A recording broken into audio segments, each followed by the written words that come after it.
बिस्मिल्लाहिर्रहमानिर्रहीम। अस्सलामुअलैकुम। Welcome back to my channel. कैसे हैं आप सब? आई होप कि सब ठीक ठाक होंगे, खैरियत से होंगे। अल्लाह ताला सबको अपने हिफ्ज़ व अमान में रखे, आमीन। रमज़ानुल मुबारक का बाबरकत महीना आने वाला है, जो कि हमारी रूह को प्योरीफाई करता है, सेल्फ़ कंट्रोल सिखाता है हमें, और वो लोग जो भूख और अफलास में हैं उनका हमें एहसास दिलाता है। अल्लाह ताला हमें इस महीने की रहमतें और बरकतें समेटने की तौफ़ीक अता फ़रमाए। तो बीइंग अ पाकिस्तानी, जैसे हमारे घरों में बहुत ज़्यादा सहरो अफ्तार का अहतमाम किया जाता है, तो अगर आप इफ़्तार एसेंशियल्स की पहले से थोड़ी बहुत प्रिपरेशन कर लेंगे तो आप अपना बहुत सा कीमती वक्त जो है वो बचा कर इबादतों में गुजार सकेंगे। तो आज की वीडियो में भी मैं आपको इफ़्तार के एसेंशियल्स को पहले से तैयार करके स्टोर करना सिखाऊंगी। तो वीडियो को कंप्लीट वॉच कीजिएगा। वीडियो अच्छी लगे तो इसे लाइक भी कीजिएगा। तो सबसे पहले हम कुछ वेजिटेबल्स की बात कर लेते हैं। वेजिटेबल्स की हमें बहुत ज़्यादा ज़रूरत होती है। इफ़्तारी में मोस्टली फिलिंग्स के लिए हमें कुछ वेजिटेबल्स की ज़रूरत होती है, जैसे कि कैरेट है, कैप्सिकम है, कैबिज है। तो पहले से मैंने इन्हें थोड़ा बहुत चॉप करके इन्हें मैं फ्रीज़ कर लूँगी, ताकि इफ़्तारी के टाइम पे मुझे बहुत ज़्यादा वेजिटेबल्स की कटिंग में टाइम ना वेस्ट हो। तो ये मैंने कैप्सिकम को भी चॉप कर लिया है। तो वेजिटेबल्स को आप अपनी रिक्वायरमेंट के अकॉर्डिंग कट कर सकते हैं। आप इन्हें क्यूब्स में भी काट सकते हैं। तो मैंने इन्हें इस तरह से चॉप कर लिया है। इसके बाद मैंने इन्हें ज़िप लॉक बैग में डाल लिया है। ये मैंने कैबिज को भी चॉप कर लिया है। कैबिज की भी मोस्टली फिलिंग्स में बहुत ज़्यादा ज़रूरत होती है, जैसे कि स्प्रिंग रोल्स वगैरह।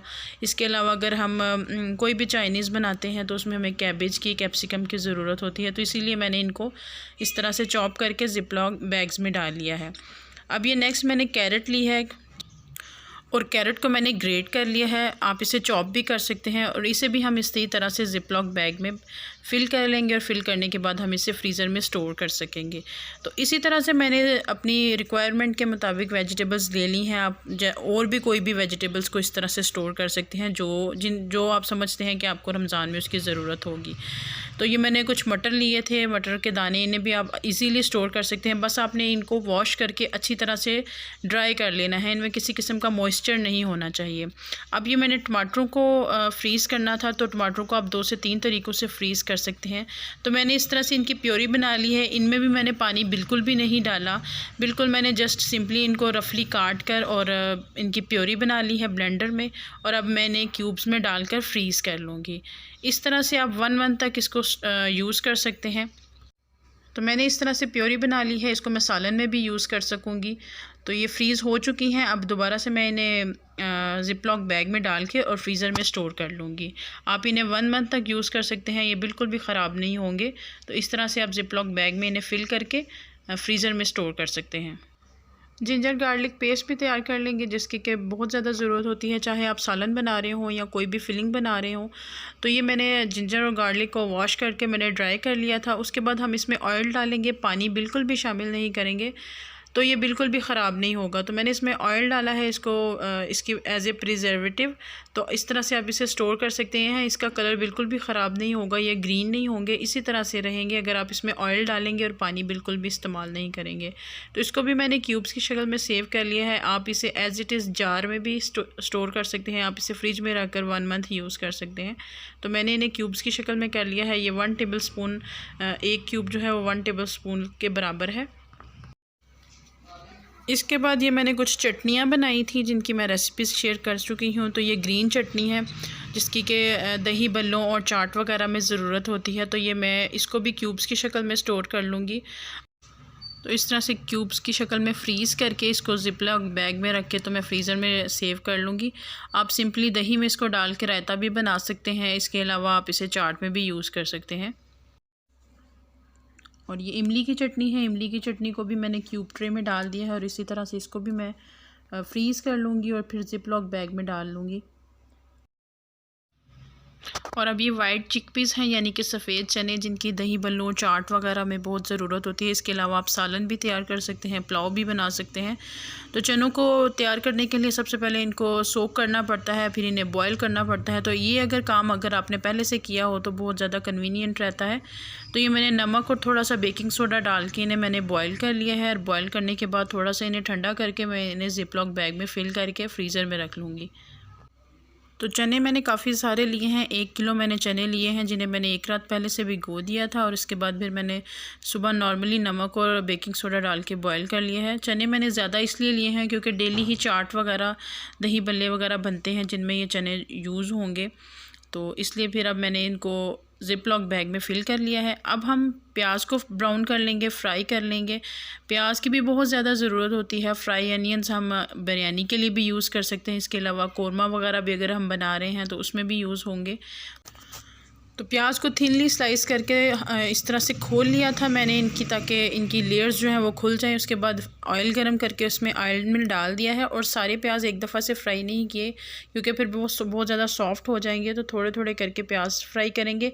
इसके बाद इसकी एक टिप ये होगी कि अगर आप इसमें 1 चुटकी नमक डाल देंगे तो प्याज बहुत अच्छे से क्रिस्पी हो जाएंगे। तो हम इन्हें फ्राई कर लेंगे स्टर करते हुए। तो जब ये ब्राउन हो जाएंगे तो इन्हें इस तरह से टिश्यू पेपर पर फैला लेंगे ताकि ये अच्छे से क्रिस्पी हो जाएं। तो जब ये अच्छे से क्रिस्पी हो जाएं तो आप इन्हें कंटेनर में डाल के फ़िल कर लें और आप जब चाहें इन्हें यूज़ कर सकते हैं बिरयानी में, कौरमे में। तो टिश्यू पेपर पर फैला लेने से ये बहुत अच्छे से क्रिस्पी हो जाएंगे। इस तरह से फिर आप इन्हें किसी कंटेनर में फ़िल कर लें, एयर टाइट जार में फ़िल कर लें, तो फिर आप इन्हें विदिन 1 मंथ यूज़ कर सकते हैं। इसके बाद ब्रेड क्रम्स को भी आप बनाकर सेव कर सकते हैं। ब्रेड क्रम्स जो कि किसी भी फ्राइंग आइटम की कोटिंग के लिए यूज़ होते हैं और फ्राइंग आइटम तो रमज़ान में बहुत ज़्यादा बनती हैं, इस वजह से ब्रेड क्रम्स भी आप अगर बाज़ार से बाय करते हैं तो बहुत ज़्यादा कॉस्टली हैं। इस तरह से आप घर पे होममेड अच्छे से ब्रेड क्रम्स जो है वो बना सकते हैं और इन्हें स्टोर भी कर सकते हैं। तो ये मैंने ब्रेड के स्लाइसेस दिए हैं और इनके मैंने एजेस जो हैं वो उतार दिए हैं। एजेस को भी मैं चॉप कर लूँगी और ब्रेड का जो सेंटर पार्ट होगा उसको भी हम चॉप कर लेंगे।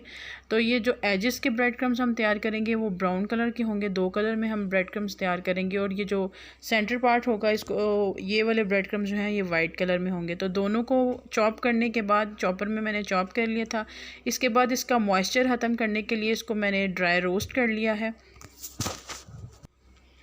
तो इनका मॉइस्चर ख़त्म करने के लिए कुछ लोग जो हैं इन्हें धूप में रख कर भी ड्राई करते हैं। इसके अलावा अगर आप ब्रेड स्लाइसेस को टोस्ट करके चॉप करें तो वो भी आपके अच्छे से bread crumbs, homemade bread crumbs जो हैं वो रेडी हो जाएंगे। लेकिन आप इस तरीके से भी कर सकते हैं। तो ये मैंने दोनों जो क्रम्स थे उनको मैंने पैन में डालकर अच्छा सा ड्राई रोस्ट कर लिया है और अब मैंने इन्हें प्लेट में फैला दिया है ताकि ये थोड़े से ठंडे हो जाएँ। जब ये ठंडे हो जाएंगे तो फिर मैं इन्हें कंटेनर में फ़िल करके रख लूँगी और जब ज़रूरत होगी तो मैं इन्हें यूज़ कर सकती हूँ।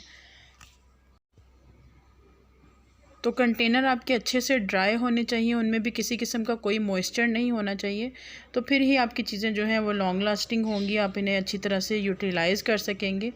तो जो जिस चीज़ में भी आप इन्हें स्टोर करें वो बिल्कुल ड्राई होना चाहिए। जो भी कंटेनर आप ले रहे हैं वो बिल्कुल ड्राई होने चाहिए, किसी भी किस्म का उनमें मॉइस्चर जो है वो नहीं होना चाहिए।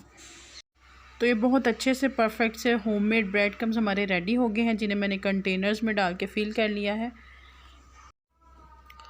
तो ये थी मेरी आज की वीडियो जिसमें मैंने आपको रमज़ान की इफ्तार एसेंशियल्स की कुछ आइडियाज़ शेयर किए हैं। आई होप आपके लिए ये वीडियो बहुत ज़्यादा यूज़फुल साबित होगी और आपके बहुत काम आएगी। अगर आपको मेरी वीडियो अच्छी लगे तो लाइक कीजिएगा, शेयर कीजिएगा। इंशाल्लाह ताला मैं नेक्स्ट बहुत अच्छी रमज़ान के हवाले से आपके साथ रेसिपीज़ शेयर करूँगी और मज़ीद वो रेसिपीज़ भी शेयर करूँगी जिन्हें आप बनाकर फ्रीज़ कर सकते हैं और रमज़ान में उसे यूज़ कर सकते हैं। तो इजाज़त दीजिए, नेक्स्ट रेसिपीज़ के साथ, नेक्स्ट वीडियो के साथ बहुत जल्द मिलूँगी। तब तक के लिए दुआ में याद रखिएगा अपना और अपने प्यारों का बहुत सारा ख्याल रखें। Thank you for watching. अल्लाह हाफिज़।